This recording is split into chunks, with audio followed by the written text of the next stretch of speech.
IPL বছরে একবার অনুষ্ঠিত হলেও এই টুর্নামেন্টকে মাথায় রেখে সারা বছর ধরে কর্মকর্তারা বিভিন্ন পরিকল্পনার মধ্যে দিয়ে যান। ফ্র্যাঞ্চাইজি টিমগুলির ক্ষেত্রেও একই রকম ভূমিকা লক্ষ্য করা যায়।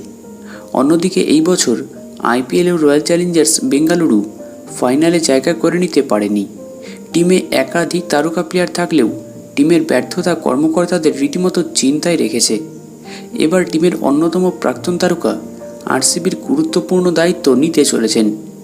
এই বছর আইপিএলের লিগ পর্যায়ে ফ্যাব ডুপ্লেসির বেঙ্গালুরু 14টা ম্যাচের মধ্যে শেষের দিকে দুরন্ত লড়াই চালিয়ে 7টা ম্যাচে জয় তুলে নিয়ে প্লে অফে জায়গা করে নেয়।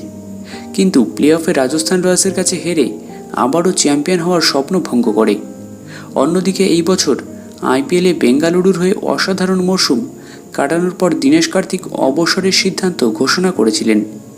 দীনেশ কার্তিক ভারতীয় ক্রিকেটে একটি বর্ণময় চরিত্র। জীবনে অনেক ওঠাপড়ার মধ্যে দিয়ে আইপিএলে দীর্ঘদিন একের পর এক গুরুত্বপূর্ণ ইনিংস খেলে তিনি দলকে জয় এনে দিয়েছেন। এবার সব ধরনের ক্রিকেট থেকে অবসর ঘোষণার পর দীনেশ কার্তিক ব্যাটিং কোচ এবং মেন্টর হিসাবে আরসিবিতে যোগ দিয়েছেন। গতকাল আরসিবির অফিসিয়াল অ্যাকাউন্টে পোস্ট করে বিষয়টি জানানো হয়।